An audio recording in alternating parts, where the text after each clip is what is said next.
동백림 사건의 발표. 그런데 67년 7월 초 정부는 갑작스레 이런 발표를 한다. 대학 교수와 의사, 예술인, 공무원 등 1958년부터 최근까지 동독 주재 북한 대사관을 왕래하면서 간첩 활동을 해왔던 것으로 밝혀졌다. 헐, 진짜? 북한 괴뢰는 동베를린에 본부를 두고 그동안 대남 적화 공작을 벌여왔는데, 이들은 주로 독일이나 불란서 등지에서 공부하던 우리 유학생들을 접촉했고, 유학생들을 평양으로 유인해서 세뇌 공작을 마친 다음 이들을 다시 우리나라에 귀국시켜 대한민국의 전복을 기도하려고 했던 것이다. 이번 일에 관련된 자들만 무려 194명에 이른다. 뜨아. 이른바 동백림 사건이 터진 것이다. 이후 김영국은 신이 난 듯 일주일 동안 매일 사건 진상 발표를 했다. 이들은 북한 괴뢰로부터 공작 꿈을 받아 불온사상 유포와 민심의 소란을 꾀하려 했던 것으로 밝혀졌다. 급기야 서독에는 한 번도 가보지 않은 서울대 민비연이라는 서클 회원들까지 동백림 사건과 관련이 있다는 혐의로 집단 구속시켰다. 민비연은 반국가단체라는 기사이다. 다만 김영욱 스스로도 서울대 서클의 구속은 너무했다 싶었는지 훗날 이렇게 밝혔다. 서울대 서클까지 집어넣은 것은 분명히 큰 실수였다. 사건의 발단. 유학생들이 비밀리에 북한 대사관에 들린다는 사실은 중정이 언제부터 알게 되었는지는 의문이다. 당시 대한민국의 모든 정보를 꿰차고 있었던 중정이니까 그걸 빌미로 언제 사건을 만들지가 오히려 관건이었겠지. 그러던 중 67년 4월 체코 프라하에 취재 갔던 조선일보 이기양 기자의 실종 사건이 터졌다. 이때 이기양의 실종 사건은 언론을 통해 보도되었고, 중정은 기자의 행적을 조사하다가 동베를린에 갔다는 사실을 알게 된다. 어쭈 이것 봐라. 그동안 동베를린 북한 대사관에 가 있었네. 요즘 시국도 안 좋은데 잡아들여. 그렇게 이기양 기자의 실종 사건이 수사선상에 오르자 갑자기 불안해진 사람이 있었으니 기자와 절친했던 유학생 임석진이었다. 사실 기자를 동베를린 북한 대사관에 소개해줬던 이가 바로 임석진이기 때문이다. 뜨아, 이를 어쩐담.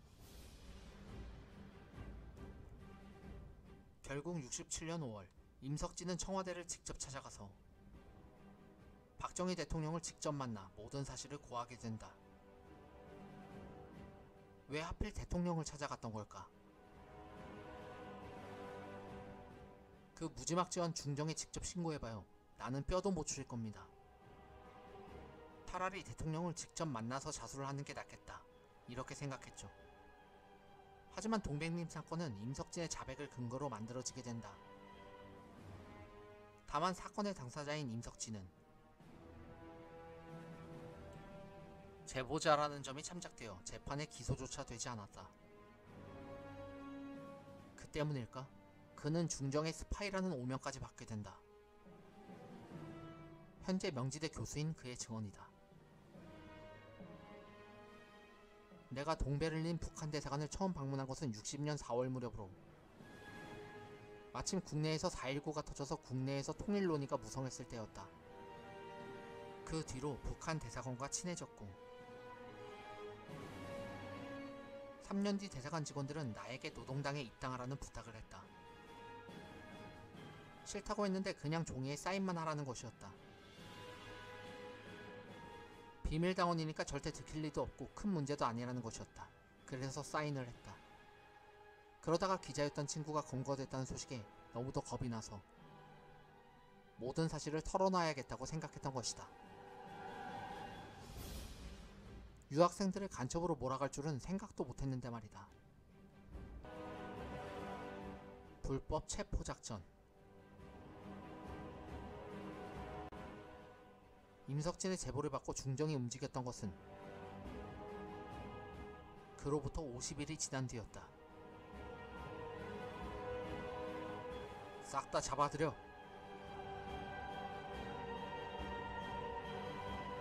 그리하여 중정은 관련자 전원을 모두 체포하여 국내로 데려오게 되는데, 이때 유학생들과 교민을 체포하기 위해 동원했던 방법들이 가관이었다. 당시 한 광부의 증언이다. 작업을 마치고 밤 10시에 퇴근하는데 정문 앞에서 대사관 공사가 기다리고 있었다. 공사는 할 얘기가 있다면서 무조건 차에 타라고 했다. 그리고 대사관으로 갔고 바로 다음날 공항으로 끌려가 비행기를 탔다. 유학생의 증언이다. 갑자기 유학생들이 단체로 검거되어 차 3대에 각각 나눠 텄다. 그리고 곧바로 공항으로 갔는데 이미 유학생들의 여권은 다 만들어진 상태였다. 그 여권을 받아서 비행기에 탄 것이다. 다만 유명인사였던 이응로 화백의 경우는 방법이 좀 달랐다. 박정희 대통령이 문화유공자로 초청하니 주변에 알리지 말고 조용히 오라는 것이었다. 때문에 그는 귀국해서 호송차에 내릴 때까지 웃음을 띄었으니, 당시 언론은 이렇게 비난했다. 반국가적인 행위자인 주제에 이화백의 표정은 너무도 뻔뻔했다. 하지만 그 다음 공판 때 억울하다며 울음을 터뜨리자 다시 신문은 이런 글을 썼다. 이제야 비로소 참회의 눈물을 흘렸다. 하지만 중정의 이러한 체포는 명백한 불법이었다. 외국에 있는 교민을 검거할 때에는 반드시 현지 수사당국에 의뢰해야 된다는 관행을 어기고 관련자들을 강제 유인하거나 납치해서 데리고 왔기 때문이다. 전기고문과 물고문. 이들이 끌려간 곳은 악명 높은 남산의 대공분실. 여기서는 누구나 같은 죄인이었다. 단순한 호기심으로 갔든 얻어먹기 위해 갔든 혈육과 만나기 위해 갔든 구분이 없었다. 북한과 접촉한 자체만으로 이들은 그저 대역죄인이었던 것이다. 당시 유학생의 증언이다. 방에 들어가니까 몽둥이가 커다란 게 걸려있는데 보는 순간 이걸로 맞겠구나 싶었는데 역시나 그걸로 두들겨 패더군요. 정말 죽을 뻔했죠. 윤희상 작곡가와 함께 끌려온 부인의 증언이다. 하루에 몇 번이고 얼굴에 수건을 올려서 물고문을 했다. 그걸 당하면 그 자리에서 기절을 하고 만다. 시인 천상병의 증언이다. 나는 전기 고문만 3번을 받으며 유학생 친구와의 관계를 자백하라고 했다. 찢어지는 고통이었고 몇 차례 까무러쳤을 망정 나는 끝내 살아났다.